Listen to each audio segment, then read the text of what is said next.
네, 벌써 우리 교회가 설립된 지가 6년이 됐어요. 지금 곰곰이 요즘에 좀 생각해 보거든요. 그리고 옛날 사진 있잖아요. 6년 전에 찍었던 사진들.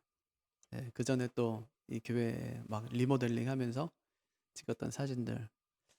요즘에는 휴대폰으로 사진을 찍어 놓으면 그게 이제 뭐 구글 같은데 다 저장이 되더라고요. 그래서 그걸 클릭하면 6년 전에 오늘 사진이 나와요. 6년 전에 오늘 사진을 늘 보여주는 거예요. 근데 아우 그때 이제 처음 개척을 준비하고 이제 교회를 처음 이제 시작하면서 그 왜 공사할 때 있잖아요. 그때는 뭐 아마 여러분들도 그러셨을 텐데 저도 매일 와서 보는 거예요. 공사하는 거를 궁금하기도 하고, 그래서 와서 기도하고. 그래서 이 가장 기억에 남는 건 이제 본당 공사할 때거든요. 아, 여기 있던 것들을 다 빼내고 그다음에 여기를 이게 수리하고 할 때 또 밑에 이제 요거 뭐 에폭시 붓고 할 때 그럴 때도 와서 이렇게 보면은 그냥 마음에 계속 기도가 되는 거예요. 하나님께서 어떤 교회로 이 교회를 세워 가실까 하는 뭐 기대 있잖아요. 뭐 소망. 예. 그래서 하나님께서 교회를 어떻게 만들어 가실까. 6년을 쫙 돌아보니까 어떻게 간지 모르겠는 거예요. 엊그제도 저희 집사람하고 6년이 돼서 벌써 6년이 그랬더니 집사람도 그래요. 아유, 6년이 어떻게 갔는지 모르겠다고. 그래서 제가 그랬어요. 어, 좋았나 보라, 우리가. 참 좋았나 보다. 시간이 어떻게 간지 모르는 건 참 좋은 거거든요. 참 좋았나 보다. 지난 6년이 너무 행복하고 좋았나 보다. 그러니까 어떻게 간지 시간이 모르죠. 연애를 처음 하잖아요. 시간 간 줄 몰라요. 예, 계속 걸어 다니죠, 그죠? 아, 우리가 뭐 평소에는 걸어요. 안 걷는데 연애만 하면 걸어요. 밖에 추운데 걸어요, 그죠? 비 오는데 걸어요. 예, 비 오는데. 한번 저희 연애할 때인데 비가 막 왔었어요. 제가 이제 학교로 가려고 밖을 나오는데 어머니가 그래요. 우산 딱 챙겨갖고 가니까 오늘 좋겠네 그래요. 왜요? 그랬더니 우산 둘이 하나 쓸 거 아니야. 그러더라고요. 예, 연애가 그런 거거든요. 예, 우산 둘이 갖고 와요. 근데 하나만 쓰는 거죠. 계속 걷는 거죠. 그죠? 이야기하고. 시간 가는 줄 몰라요. 비는 뭐 다 젖죠. 든 사람이 자기 쪽으로 쓰는 게 아니라 상대 쪽으로 씌워주기 때문에 다 젖죠. 그런데도 불편한 줄 모르는 거예요. 시간 가는 줄 모르죠. 어, 결혼한 지 뭐 30년씩 40년씩 되신 분들이 계세요. 어떻게 갔는지 모르겠대요. 물론 뭐 힘든 시간들도 있지만 좋은 거야. 좋았던 거야. 그러니까 뭐 30년, 40년을 살지 뭐 성질대로 하면 어떻게 30년, 40년을 살겠어요. 좋은 거죠. 지나온 세월을 돌아보니까 참 감사한 일들이 많아요. 하나님께서 함께 해주셨기 때문이고 또 때마다 하나님께서 풍성한 은혜를 내려주셔서 그래도 하나님께서 고비마다 인도해 주셨기 때문이죠. 지난 한 해 참 어려웠어요. 그런데 어떻게 지나간지 모르겠어요. 그러니까 어떻게 지나간지 모르겠다는 말은 그래도 하나님의 은혜가 있었다는 얘기죠. 교회가 흔들릴 줄 알았어요. 한국 교회도 흔들리고 우리 교회도 어려워지고 할 줄 알았어요. 처음에 이 시간이 너무 오래 가면은 우리 아이들도 다 떨어져 나가고 진짜 신앙도 다 없어질 줄 알았어요. 그런데 그렇지 않아요. 아, 그러니까 이게 우리가 하는 게 아니구나 하는 것을 지난 1년 동안에 완전히 깨닫게 된 거예요. 올해는 성경대로라고 하면 우리 교회는 안식년입니다. 그냥 쉬는 거예요. 예. 올해 안식년 하려고 생각했더니 작년에 너무 많이 쉬어갖고 안식년 할 수가 없겠죠, 그죠? 양심에 찔려가지고. 예. 어, 안식년을 우리는 미리 한번 겪어봤어요. 쉬어봤어요. 그랬더니 하나님이 하시는 것을 경험하게 된 것이죠. 일하지 말고 쉬라고 말씀하세요. 내가 네 삶을 어떻게 책임져 가는지를 보라는 거예요. 그 전에는 하나님께서 그 다음에 쓸 것까지 두 배로 하나님이 챙겨주세요. 부족함 없이 넉넉하게 하나님 앞에 쉼을 그 기간 동안에 경험하게 되는 것이죠. 올해는 주님 안에서 좀 안식을 갖다 깊이 누렸으면 좋겠어요. 올해 표어가 예수 나의 중심 아닙니까? 예수님을 우리 중심에 잘 모시고 진짜 쉼다운 쉼. 예수님께서 말씀하시기를 수고하고 무거운 짐진 자들아 다 내게로 오라. 내가 너희를 쉬게 하리라. 그렇게 말씀하시죠. 그 예수님을 중심에 모시고 그 안에서 큰 쉼을 누릴 수 있는 그 은혜가 우리 모두에게 있기를 바랍니다. 제가 간혹 이제 육아 교육하는 육아 교육서 같은 거를 좀 보거든요. 뭐 우리 아이들도 있기도 하지만 사실 뭐 우리 교회 아이들을 어떻게 키워야 되나 하고 이제 생각해서 그런 책들을 보는데 오늘 말씀의 제목이요. 책의 제목이에요. 이 서천석 선생님이 쓴 아이와 함께 자라는 부모라는 책이 있어요.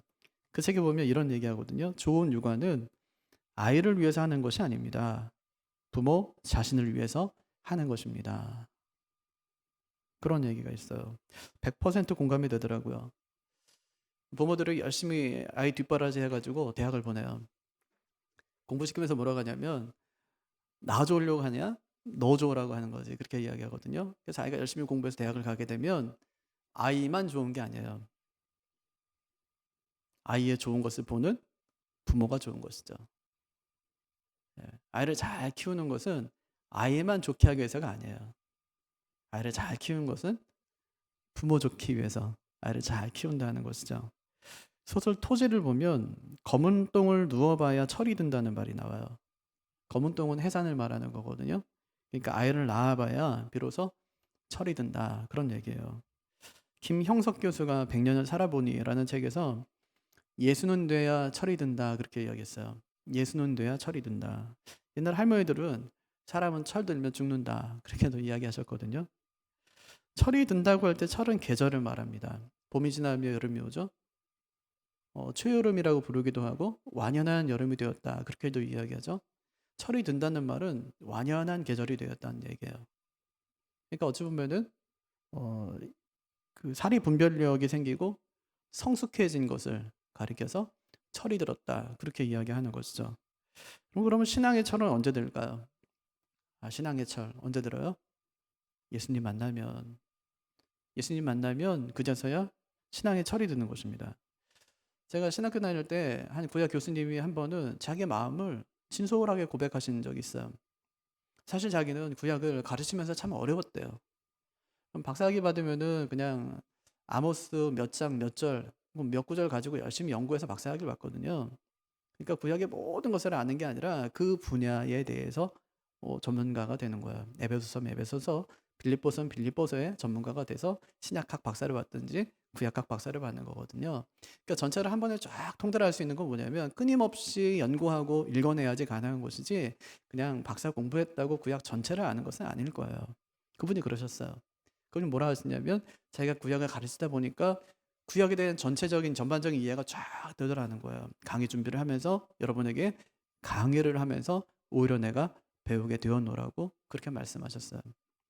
저는 그 말이 지금 뭐 20년이 지났잖아요. 거의 뭐 30년이 돼 가는데도 지금도 그 말이 제 마음에 떠나질 않아요. 교사는 가르치면서 배우는 거죠. 엄마는 아이를 키우면서 배웁니다. 혼자 크는 가정도 없고 아이 혼자 크는 가정도 없고 또 엄마 혼자 크는 가정도 없습니다.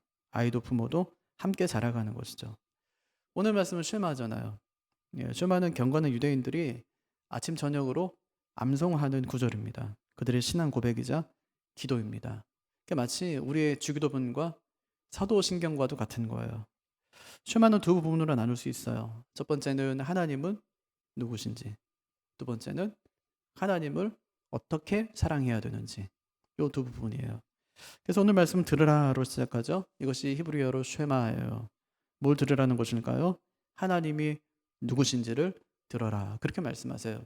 그럼 하나님 누구신데요? 여기 보니까 우리 하나님 여호와는 오직 유일한 여호와시니 그렇게 말씀하세요. 하나님이 어떤 분이라고요? 오직 유일한 하나님이시다. 그렇게 말씀하세요. 오직과 유일한을 붙여놔요. 하나만 그냥 이야기해도 하나님은 그런 분이구나 할 텐데 진짜 절대 강조라고 하셨어요. 오직 유일하다 그렇게 말하는 거예요. 무슨 얘기냐면 하나님 같은 분이 한 분밖에 없다 그런 뜻이죠. 그럼 이스라엘 백성들이 어떻게 나옵니까? 야곱에서 뭐 무찌르고 나와요? 야곱의 신들은 무찌르고 나오는 거잖아요. 그 열 재앙은 신들에 대한 재앙이에요. 마지막 재앙은 뭐예요? 바로의 아들을 죽이는 거잖아요. 그들이 섬겼던 그 신의 아들을 죽이고 나오는 거잖아요. 바로에 대한 승리, 그 신에 대한 승진을 완전히 하나님께 선포하시고 두 손 다 들게 하고 나오는 거잖아요. 그들이 봤어요. 애굽의 신들이 어떻게 무너져 가는지를 그들이 두 눈으로 똑똑히 목격하고 지금 온 거예요. 40년이 지났어요. 이제 두 달 뒤면은 가나안에 들어가야 됩니다. 가나안에도 여전히 신이 있는 거예요. 어떤 신이죠? 바알, 뭐 아세라 이런 신들이 거기에 있는 것입니다. 그때 모세가 말하는 거예요. 하나님은 저 우상들과는 다릅니다. 하나님 같은 분은 없습니다. 그러니까 어떻게 하라는 거예요? 5절 마음을 다하고 뜻을 다하고 힘을 다하여 내 하나님 여호와를 사랑하라. 그렇게 말씀하시죠? 어떻게 사랑하라고요? 마음을 다하고 또요. 뜻을 다하고 또요. 힘을 다해서 내 하나님을 사랑하라. 그렇게 말씀하시는 거예요. 어떻게 해요? 다 해서 다 하라는 거예요. 찔끔찔끔 사랑하지 말고 전 존재를 다 해서 사랑하라는 거예요. 마음을 다하래요. 이건 네 중심을 다 하라는 말이에요. 네 중심을 다해서 하나님 사랑해라. 뜻을 다하래요. 이거는 영어상에 뭐 soul이라고 되어 있거든요. 영혼, 요즘에 영끌이라고 그러나요? 영혼을 다 끌어모아서 하나님을 사랑해라. 그렇게 말씀하세요. 또 힘을 다하라고 말씀하시는 것은 우리가 내놓을 수 있는 최대한의 것으로 하나님을 사랑해라. 그런 뜻이에요. 우리는 보통 이제 하나님을 사랑한다고 할 때는 말로만 할 때가 많잖아요. 말로는 잘해요. 하나님 사랑합니다. 제가 하나님 사랑하는 거 아시죠? 모르겠어요. 왜냐하면 말로만 하니까. 그래서 하나님께서 이 말을 어디까지 옮기라고 하냐면 마음으로, 네 중심으로 이렇게 말씀하세요. 중심만으로는 안 돼. 어떻게 해요? 영혼을 다 끌어모아서. 그것만으로 부족해. 어떻게 해야 돼요? 영혼을 다 끌어모았다면 이제는 표출해야죠. 어떻게 해요? 네 삶 전체를 통해서 나를 사랑해라. 그렇게 하나님께서 말씀하십니다. 왜 그래야 될까요? 왜 우리가 그렇게 사랑해야 될까요? 우리가 먼저 그렇게 사랑해야 자녀들에게 그 하나님을 가르칠 수 있기 때문이다. 그렇게 말씀하세요. 왜요? 왜 가르쳐야 되죠? 지금 그들이 들어가는 가나안 땅에서는 그들이 애굽에서 살듯이 살아서는 안 되기 때문에 그렇다는 말입니다. 애굽에서는 어떻게 살았어요? 애굽에서는 노예로 살았어요. 가나안 땅에서 어떻게 살아가요? 하나님의 백성으로 살아가야 되기 때문에 지금까지 살던 방식으로 살아가는 것은 안 된다. 그렇게 말씀하세요. 3절을 보실래요? 이스라엘을 듣고 삼가 그것을 행하라. 그리하면 내가 복을 받고 내 조상들의 하나님 여호와께서 내게 허락하심 같이 젖과 꿀이 흐르는 땅에서 내가 크게 번성하리라. 그렇게 말씀하세요. 하나님은 그들에게 복 주시기를 원하셨어요. 누구에게 복 주신 것처럼, 그들의 조상들에게 복 주신 것처럼 하나님께서 그들에게 복 주시기를 원한다. 그렇게 말씀하셨어요. 복 주시는 방법이 뭐죠? 어떻게 하면 복 받을 수 있다고 말씀하는 거예요? 하나님 말씀을 잘 지켜라. 하나님을 사랑해라. 그럼 내가 네 조상들에게 주었던 그 복 내가 너에게 똑같이 주겠다. 네 조상들이 살았던 그 땅에서 그 조상들이 구했던 그 하나님 그가 너에게 큰 복을 주겠다고 하나님께서 약속해 주고 계신 것입니다. 잘 살 수 있는 방법을 알려주시는 거예요. 그게 뭐라고요? 하나님의 법을 잘 지키고 하나님을 사랑하며 살아가는 것이죠. 그렇게 살아가면 내가 너에게 큰 복을 내려 주겠다. 그렇게 말씀하십니다. 그래서 부모인 너희가 먼저 뭘 하라는 거예요? 하나님을 사랑해라. 그렇게 말씀하세요. 네 자식들이 정말 복 받기를 원하고 그렇게 너희가 바란다면 너희가 먼저 나를 사랑해라. 그렇게 말씀하시는 것이죠. 어떻게 해요? 머리로만 하지 말고 뭘로요? 마음으로. 또 뭘로요? 뜻으로. 또 뭘로요? 힘을 다해서 여호와를 사랑하라고 말씀합니다. 그렇게 사랑하고 나면 비로소 너희가 자녀에게 하나님 사랑하는 법을 가르칠 준비가 되었다. 그렇게 말씀하시는 거예요. 네. 자녀에게 정말 하나님의 사랑을 가르치기 원한다면 너희가 먼저 준비되어야 될 텐데 그 준비가 뭐냐면 너희의 모든 전 인격과 전 생애와 전 삶을 통해서 하나님을 사랑하는 그 모습을 갖출 때 너희가 너희 자녀에게 하나님을 사랑하는 법을 가르칠 준비가 되는 것이다. 그렇게 말씀하신 것이죠. 여러분 예수 믿는 것이 그리 쉬운 일이 아니에요. 굉장히 간단해 보이지만 간단한 것이 아닙니다. 예수 믿는다는 것은 예수님께 내 인생 전체를 거는 거예요. 내 인생 전체를 걸고 그분을 위해 살겠다고 결단하는 것입니다. 예수 위해 살겠다는 것이죠. 예수 위해 죽겠다는 것입니다. 우리가 그렇게 결단하고 살아가면 우리 자식들이 그것을 본다는 말입니다. 내가 하나님을 어떻게 사랑하며 살아가는지를 우리 자식들이 봅니다. 그리고 그 자식들을 앞에 앉혀놓고 아버지가 얘기하는 거예요. 하나님을 사랑하라. 그냥 아버님이 그 한마디를 했을 뿐인데 자식들은 하나님을 어떻게 사랑해야 되는지를 그 말 한마디를 통해서 배운다는 것입니다. 어떻게 해요? 아버지가 어떻게 하나님을 사랑하고 있는지를 알기 때문에. 교육은 말로는 아니에요. 말로 하는 거는 안 돼요. 교육은 삶으로 하는 것입니다. 삶으로. 행동으로 하는 것입니다. 모범을 보임으로 하는 것입니다. 예수님께서 제자들을 3년 반 동안 데리고 다니셨어요. 한 번도 설교학, 전도학, 기도학에 대해서 강의해 보신 적이 없어요. 예수님께서 그냥 보여주셨어요. 나중에 예수님께서 그렇게 말씀하세요. 내가 한 일보다 너희가 더 큰 일을 할 것이다. 그렇게 말씀하세요. 예수님이 3년 반 동안 한 일보다 실제로 제자들이 30년 동안 한 일이 훨씬 더 큰 일이었어요. 아니 배우지 않는데 어떻게 할 수 있었죠? 예수님께서 하신 것을 본 거예요. 예수님께서 기도하시는 모습을 본 것입니다. 예수님께서 말씀을 가르치시는 것을 본 거예요. 예수님의 말씀을 증거하는 것을 본 것입니다. 예수님은 한 번도 제대로 앉혀놓고 필기해 가며 가르친 적은 한 번도 없는데 제자들은 다 배우고 있더라는 거예요. 어떻게 해요?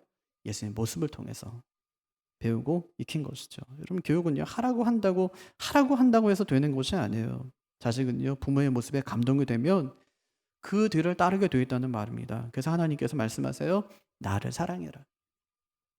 네 인생 전체를 걸고 나를 사랑해라. 그렇게 말씀하세요. 그렇게 사랑하면 그럼 네 자식 복 받는다. 그렇게 말씀하시는 거예요. 그럼 어떻게 해야 될까요? 구체적인 방법이 뭐예요?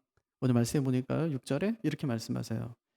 하나님 말씀을 네 마음에 새겨라. 그렇게 말씀하죠. 오늘 내가 내게 명하는 이 말씀을 너는 마음에 새기고 40년 전 생각해 보세요. 아니 이제 2달이 있으면은 가나안 땅 들어간다니까요. 40년 전에 애굽에서 나올 때 나왔어요. 하나님께서 시내산에서 그들을 1년 동안 앉혀놓고 머물게 하면서 하나님께서 준 거 2가지. 하나 뭐 주죠? 하나는 십계명 2돌판 주고 또 하나는 성막 설계도 줘서 성막 짓게 하신 거예요. 하나님께서 어디에다 새겨놔요? 돌판에다가 자기 글을 새겨놔요. 너는 나 외에는 다른 신들을 내게 있게 말지어다. 그 말씀들을 돌에 새기는 거예요. 하나님께서 이제 40년 다 지나고 이제 2달 뒤면 가나안 땅에 들어가야 되는데 이제는 어디에 새기라고 말씀하시냐면 네 마음에 새기라. 그렇게 말씀하세요. 마음에 새기라. 가나안 땅을 향해서 이제 걸어갔어요. 요단강을 건너가죠. 하나님께서 말씀하세요. 법궤를 앞세우라. 그 말씀을 앞세우라 말씀하세요. 앞세웠어요. 제사장들이 법궤를 어깨에 메고 발을 물에 딱 딛자마자 물이 그냥 끊어지죠. 그죠? 물이 끊어지죠. 저 위에서 끊어지죠. 홍해는 갈라지고 요단강은 끊어지고 마른 땅처럼 건너가요. 건너갈 때 그냥 가지 말라고 하고 한 지파에 하나씩 큰 돌을 하나씩 갖고 와서 길갈에다가 기념비를 세우죠. 여러 성 앞에서 하나님께서 그들을 머물게 하시면서 그들에게 할례를 명하시는 거예요. 돌에 새긴 그 그냥 말고 네 몸에 내가 너희를 어떻게 여기까지 인도해 왔는지를 기념하는 그 흔적을 남기라고 하나님께서 말씀하시는 거예요. 돌로도 얼마든지 기념이 될 수 있어요. 돌로도 얼마든지 하나님 말씀을 새길 수 있다고 하지만 완전하진 않아요. 정했으면 금방 없어져 버리죠. 돌은 그래도 거의 영구적으로 그 흔적을 남길 수 있습니다. 하지만 문제는 뭐냐면 잃어버리면 끝이에요. 빼앗기면 끝이에요. 이스라엘 백성은 이걸 다 경험한 거예요. 빼앗겨도 봤어요. 블레셋에게. 지금은 뭐 법궤가 어디 있습니까? 하나님께서 적어놓으신 그 법궤 어디 있습니까? 3,500년 전에 하나님이 적으신 그 법궤 어디 있어요? 없어요. 완전하지 않다는 거예요. 하나님께서 그렇게 그래서 말씀하세요. 말씀을 네 마음에 새겨라 그렇게 말씀하세요. 네 마음에 새겨라. 밖에서 흔적으로 갖고 있는 그 말씀도 굉장히 중요하지만 우리가 갖고 다니는 성경 말씀도 굉장히 중요하지만 네 마음에 새겨진 말씀이 있어야 된다고 말씀하세요. 왜 그럴까요? 이 말씀이 언제 없어질지 모르거든요. 언제까지 우리가 이 말씀을 붙들고 살아갈 수 있을지 모르거든요. 만약에 치력을 잃는다면요. 건강이 너무 악화된다면요. 말도 할 수 없게 된다면요. 귀도 들을 수 없게 된다면요. 눈으로 볼 수 없게 된다면요. 그때는 진짜 우리가 붙들고 살아가야 될 그 말씀, 마음에 새겨진 그 말씀 듣고 살아가야 될 텐데 새겨진 말씀이 없다. 그럼 어떻게 여러분 우리가 하나님 말씀을 기억하고 살아갈 수 있겠습니까? 하나님께서 말씀하시는 거예요. 이 말씀만큼은 네 마음에 새기라. 그렇게 말씀하세요. 가장 중요한 말씀을 지금 그들에게 하나님께서 전해주시는 것입니다. 왜 그렇게 해야 되죠? 이거 부모에게 하는 말이라니까요. 왜 부모가 그렇게 해야 되죠? 그래야 자녀에게 이 하나님 말씀을 가르칠 수 있기 때문이에요. 자녀에게 가르치려면 너부터 하나님을 사랑하고 말씀에 순종해야 된다고 하나님께서 말씀하고 계신 것입니다. 그럼 부모의 책임이 뭐예요? 말씀 가르치는 거예요. 뭐라고요? 말씀 가르치는 거. 그게 부모의 책임이에요. 이 부분 잘 생각해 봐야 됩니다. 오늘날 부모들은요, 전부 자녀 교육을 다 다른 사람에게 맡겨버려요. 학원에 맡기고, 학교에 맡기고, 교회에 맡겨요. 뭐 학원에 맡기고 학교에 맡기는 거는 부모가 다 할 수 없으니까 맡길 수 있다고 생각해요. 하지만 신앙교육만큼은 교회 이름에서는 안 됩니다. 예. 신앙교육만큼은 전도사님에게 맡기든지 교사에게 맡기든지 목사님한테 맡겨서는 안 된다는 얘기예요. 하나님께서 부모에게 주신 책임이라는 것입니다. 네 자신 네가 가르쳐라. 하나님 말씀 네가 가르쳐라. 그렇게 하나님께서 우리에게 말씀하신 거예요. 근데 보통 그러잖아요. 그분들이 잘하니까요. 그분들이 전문가니까 맡기는 것이 맞지 않습니까? 성경 목사님이 잘하니까 아이들을 목사님한테 맡기는 것이 맞죠 하고 생각하는 거예요. 하지만 그렇지 않아요. 자녀의 신앙교육만큼은 부모가 책임을 져야 됩니다. 하나님께서는 네가 책임지라고 자녀를 우리에게 맡기셨어요. 하나님은요, 자녀의 신앙교육의 책임을 절대로 목사에게 묻지 않을 거예요. 틀림없이 부모에게 물을 것입니다. 7절 보세요. 하나님은요, 네 자녀에게 부지런히 가르치라 그렇게 말씀하세요. 목사에게 주시는 명령이 아니에요. 부모에게 주시는 명령이라고요. 저도 자기 주도적 학습의 중요성을 참 잘 알고 있어요. 저도 우리 아이들이, 저도 뭐 집에 애들이 있으니까 아이들이 자기 주도적 학습을 통해서 학습에 가기를 원해요. 바랬어요. 그래, 그렇게 하면 좋겠어요. 하지만 신앙 교육만큼은 부모를 통해서 배워야 됩니다. 부모가 하나님 말씀을 가르쳐야 되고요. 신앙으로 잘 양육해야 되는 거예요. 가르치지 않아도 아이들이 잘하는 게 있어요. 나쁜 짓. 나쁜 짓. 이건 진짜 가르치지 않아도 잘해요. 하지만 좋은 것은요. 또 바른 것은 정말 가르치기가 힘듭니다. 나이 들면 저절로 배우는 것이 아니에요. 나쁜 습관은 저절로 고쳐지는 것이 아니더라고요. 어떤 분들은요, 그래요. 아이들을 그냥 놔두라는 거예요. 그냥 놔두면 알아서 잘 큰다고 아이들이. 너무 부모가 간섭하기 때문에 아이들이 잘 자라지 못하는 거라고. 그냥 염려하지 말고 그냥 아이들 그냥 두면 하나님 안에 잘 자랄 거라고 이제 그렇게들 이야기하는데, 그런데 크긴 클 거예요. 하지만 좋게 크지는 못할 겁니다. 부모의 손길이 간 아이들과 손길이 가지 않은 아이들은요, 엄청 차이가 많이 나요. 제가 처음에 이제 사역할 때, 그때가 93년, 93년인데, 그때 상계동에 있는 교회에서 제가 사역을 했었거든요. 근데 거기가 이제 지금부터 뭐 30 몇 년 전이에요, 그게. 36, 7년 전이잖아요. 거기가 지금은 굉장히 발전을 많이 발전했지만, 예전에는 그냥 다 뭐, 진짜 뭐 하여튼 판잣집? 이런 굉장히 많았어요. 그 안쪽 노원 그 안쪽으로 들어가면 예. 거기 아이들은 다 목걸이를 하고 다녔어요. 열쇠 달린 목걸이. 거기 아이들하고 이렇게 사역하면서 지내면서 5학년, 6학년만 돼도요, 아이들이 성적으로 눈이 다 떠요. 그래서 이 아이들을 그냥 이렇게 두는 게 굉장히 위험해 보일 정도로 부모의 손이 안 가요. 가정에 부모가 없어요. 저는 늦게 돼야지 이제 엄마도 오고 아빠도 오는 거예요. 그 동네 아이들이 계속 몰려다녀요, 그렇게. 뭐 대여섯 명씩 계속 몰려다니면서 그렇게 하루 종일 지내는 거예요. 이야기해보면 어쩔 때는 가슴이 섬찟할 때도 많았어요. 부모가 자녀를 잘 케어하고 돌보는 거는 굉장히 중요한 일입니다. 누가 해줄 수 있는 일이 아니에요.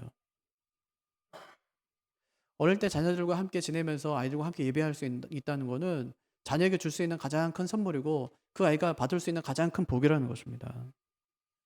우리 아이들은요, 목장의 소가 아니에요. 그냥 방목하고 자유롭게 두면 더 건강한 아이가 되는 것이 아닙니다. 하나님은요, 우리에게 부지런히 가르치라고 말씀하셨어요.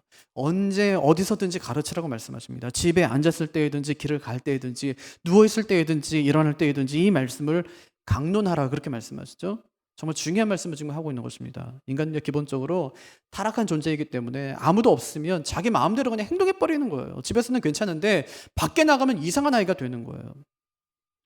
아이가 사고치면 부모들이 와서 제일 처음 하는 말이 뭐냐면 우리 애는 이런 애가 아니라는 거예요. 집에서는 그러지 않는다는 거예요. 부모가 자녀를 잘 몰라서 그래요. 이런 많은 부모가요, 진짜 자기 자녀를 모릅니다. 자녀가 무슨 생각을 하고 있는지, 누구하고 만나고 다니는지, 또 그 아이는 어떤 아이인지, 만나고 다니는 그 아이는 어떤 아이인지 몰라요.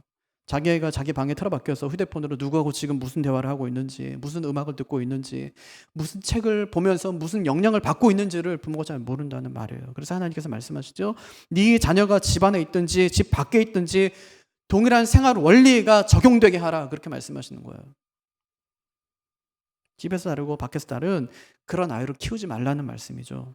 집에서 하는 말과 행동을 밖에서 똑같이 하게 하라고 하나님께서 말씀하는 거예요. 그렇지 않으면 하나님은 그냥 집이나 교회에서는 하나님이 되는데 밖에 나가서는 하나님이 되질 않는 것입니다. 집이나 교회에서는 기도하고 밥을 먹는데 밖에 나면 그렇게 살지는 않는 거예요. 그래서 가르치라고 말씀하세요. 자녀들이 언제 어디서나 하나님의 법이 그들의 삶의 중심이 된다는 점을 잊지 않도록 가르치라. 그렇게 말씀하시죠. 어떻게 가르치래요? 그 가르치는 방법이 무엇입니까? 8절 9절을 보세요. 너는 또 그것을 내 손목에 매어 기호를 삼으며 내 미간에 붙여 표로 삼고 내 집 문설주와 바깥문에 기록할지니라. 6절에서는 어디에 새기라고요? 마음에 새기라. 그 말씀을 마음에 새기라. 이번엔 어디에 새기라고 말씀하세요? 말씀을 마음 안에도 주지만 밖에도 두라. 그렇게 말씀하세요. 밖에도. 어디에요? 이마에 붙이고 다녀. 누구한테는 말이에요? 부모에게요. 태필린 상자를 이마에 붙이고 다녀라. 왼손에는 이 말씀이 쓰여진 그 말씀띠, 이 경문을 이렇게 둘둘둘둘 감고 다니라. 문설주와 대문에는 매주자라고 부르거든요. 이게 바깥문, 예, 거기다 붙여라. 그러니까 우리 옛날에 생각하면은 제가 보니까 옛날에 명패 있었죠, 집에. 대문에 명패. 명패는 뭐 대문에도 붙이기도 하지만 옆에 초인종 있는데 여기 문이 있고 이렇게 옆에 이쪽에 붙이기도 하잖아요. 거기다가 매주자를 붙여요. 여기는 요 쉐마 말씀이 쓰여져 있습니다. 집에 들어갈 때와 나올 때 항상 이거를 쓰다듬고 나와요. 그래서 뭐라고 기도하냐면 시편 121편 8절 말씀이에요. 하나님이 나의 출입을 지금부터 영원토록 지키시리로다. 그 기도를 하고 집을 들어가고 집을 나오고 그렇게 했다는 것입니다. 누굴 더 하라는 거예요? 자녀가 아니라 부모입니다. 부모가 그렇게 하면 자녀도 그것을 보며 그렇게 할 것이라고 하나님께서 말씀해 주시는 것이죠. 그래서 부모는요, 눈에 보이는 말씀이에요. 부모는 자녀들이 볼 때 눈에 보이는 말씀. 그게 부모라는 말이에요. 해마다 말씀 카드를 만들거든요. 근데 제가 참 만들 때마다 참 고민이 많아요. 이거 만들어야 되나? 이런 고민은 진짜 여러분 모르지만 진짜 수도 없이 합니다. 개척 때부터 지금까지. 매해마다 만들지만 이걸 내가 만들어야 되나? 왜냐하면 제가 몇 번 봤어요. 이거 부족처럼 생각하는 분을. 아니 무슨 새 뭐 우수 뭐 보는 것처럼 있잖아요. 그 뽑기 하는 것처럼 그 뽑더라니까 이거를. 야, 그래서 내가 그거 볼 때마다 야, 이건 내년 만들지 말아야지. 그래서 올해는 코로나 핑계 대고 안 만들었어요. 또 찾더라고요, 많은 분들이. 목사님 올해는 뭐 그거 없나요? 이러면서 찾아요. 그래서 만들어야지 하고 만들었어요.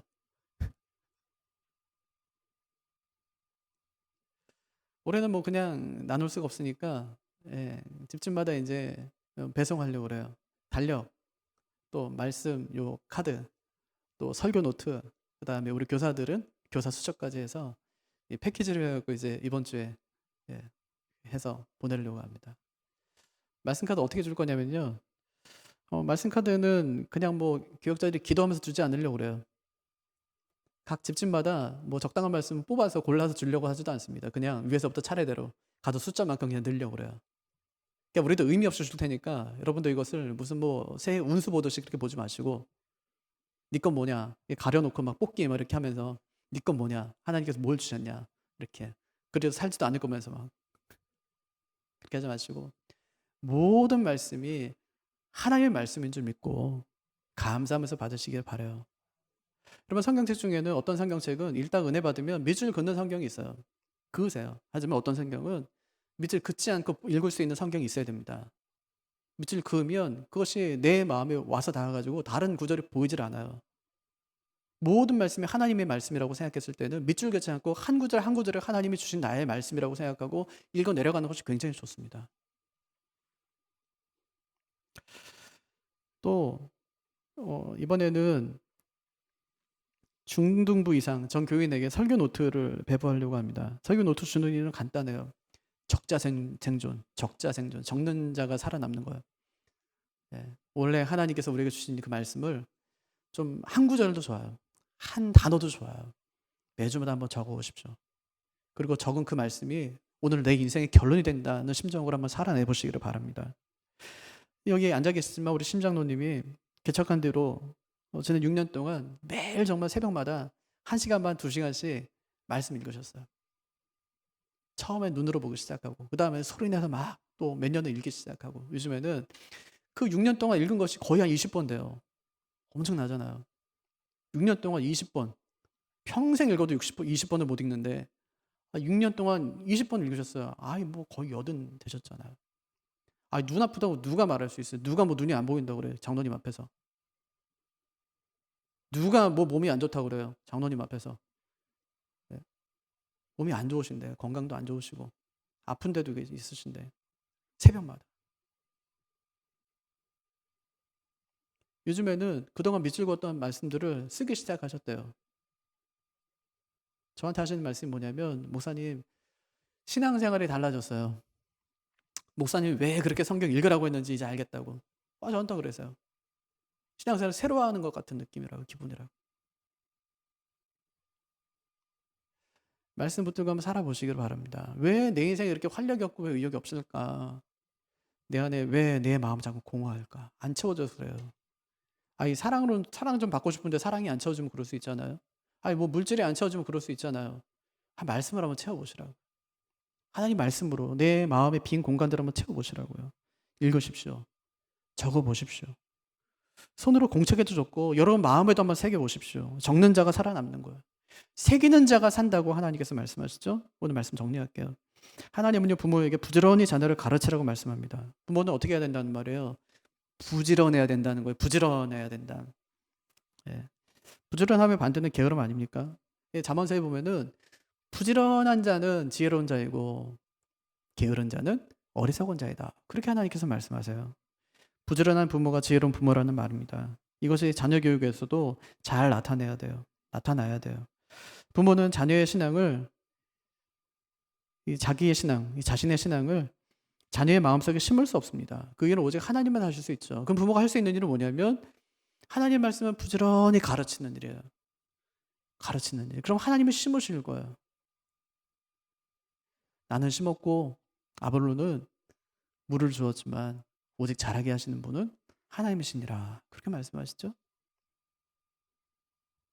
부모가 이 일을 감당할 때 하나님이 자녀들에게 믿음을 주실 겁니다. 그리고 우리 자녀들도 우리처럼 하나님을 섬기며 살아가게 될 것입니다. 이런 삶을 사는 자들에게 하나님께서 번영을 약속하시죠. 다시 한번 3절 보세요.